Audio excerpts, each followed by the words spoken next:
to Simplify TV. I'm David McBee.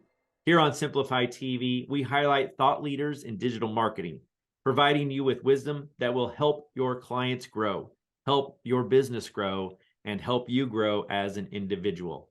Our guest today is Adam Mark. Adam has been working in digital advertising since Yahoo's paid search business was larger than Google's. He started his career with the Yellow Pages, and from there, he spent over a decade in TV advertising, transitioning over time from traditional advertising to digitally focused roles. He has been with 2060 Digital since 2017. As an area manager, he works with 2060's team of client development specialists to build holistic digital marketing strategies for hundreds of businesses across the country. Adam, welcome to Simplify TV. Thank you, David. I'm excited to talk to you about this concept of combining search engine marketing and programmatic media. And I want to let our listeners know that you and I already kind of chatted about this briefly, but the conversation went so well, I felt like it would make for a great episode of Simplify TV. So talk to me about your insights for combining SEM and programmatic media. Well, it's kind of funny. When we did have that brief conversation, I hadn't even thought about the idea that, we would do paid search without other elements. Paid search is a tactic, and it's a valuable one, and it's one that's in the strategy for many of our clients, if not, almost all of them. But we've never do it by itself because it's not a strategy. So that's really had me thinking since we spoke about. Adding programmatic isn't really it's something that we do. It's part of what we do almost every time. All right. So if that's your go-to, why? Why do you believe so strongly that those are two things that need to be a part of every campaign? Well, I mean, for us, and we talked about this briefly. Since around 2018, I think the first thing that we see as a must, and our clients are mostly local, regional, mostly brick and mortar businesses or service industry businesses. So map rankings are a huge thing for us. It's one of our focal points. That's usually step one in the process. And then budget, need, current strengths and weaknesses is where we start to piece together the rest of those elements.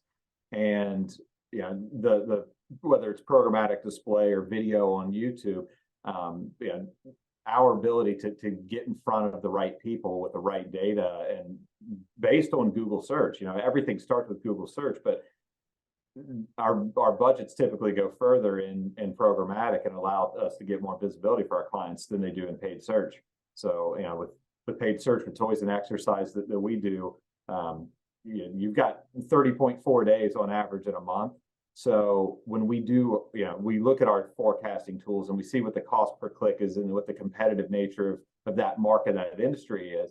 You have to start to do that daily math and say, do we have enough budget to sustain a pay-per-click strategy?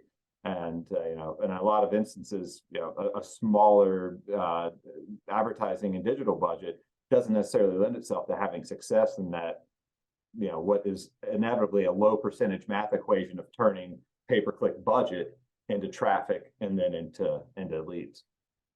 I like how you said everything starts with Google search, and I agree. I've kind of told the story that at the very top of the purchase funnel, somebody does a Google search, but they're not ready to buy, right? That's just them diving into the topic or the product, and then we have all this time and energy that they spend as they narrow down their decision, and that's where programmatic plays its role. But then you've got to have a good presence on Google in order to capture them at the very bottom as well.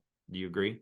Yeah, and it's different from industry to industry. You look at two very, very similar services that cross over in a lot of instances: plumbing and heating and cooling, which we do a lot of work.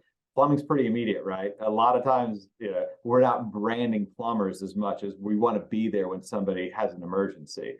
Heating and cooling is a different thing. We the consumers tending to put band-aids on things with their furnace and HVAC, and they're in market longer. So it definitely changes from industry to industry. And some have a higher need and more importance placed on that lead based and immediate that type of advertising that we see in pay-per-click, but it all has its place. It's just really about the ratios and how it fits into the program. Can you share an example of a time when you had a client add programmatic and it helped their campaign, or maybe they took away programmatic and you noticed it hurt it?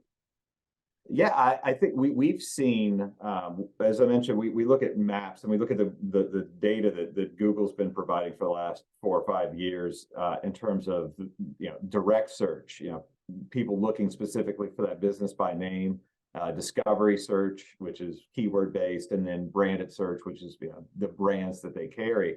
And we try to, when we see programmatic added, we've seen many times where everything else is same store in terms of their marketing mix, and we see an increase in that direct search where people are looking for them by name, which is what every bit of every outreach type of advertising, whether it's programmatic or TV or radio, is designed to get more people to look for you by name, and we've definitely been able to draw lines to that.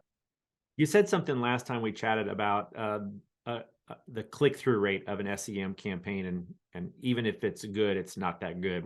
What was that again? So so the search, like I said, everything starts with a Google search, but it's not all about paid search, because paid search is just a piece of that puzzle. You have in many industries local service ads, then paid search, then maps, then organic. And if you're only focused on that one thing, you're in probably, you might be in trouble elsewhere.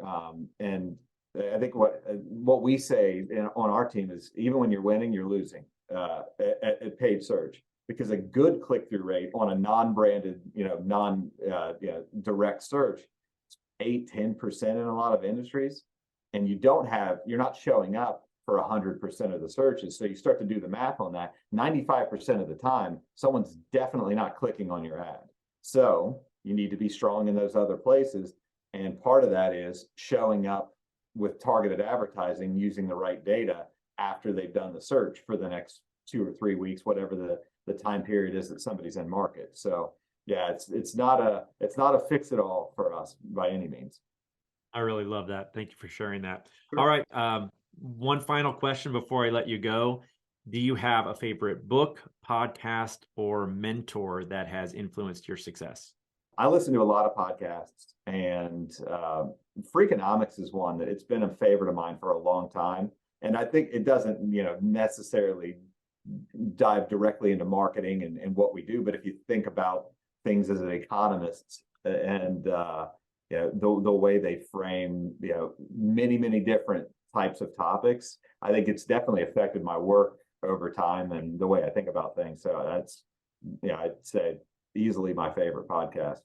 And that's all based on a book too, right? I think I remember reading that a decade ago or something like that. Yeah. It's the book was, they've written a couple of books, and the podcast continues to be produced. So that's a good one for Awesome. sure. All right. Well, thank you very much, Adam, for being my guest today. I appreciate you. Absolutely. Great talking to you. And thank you guys for joining us. I'm David McBee. Be awesome, and we'll see you next time.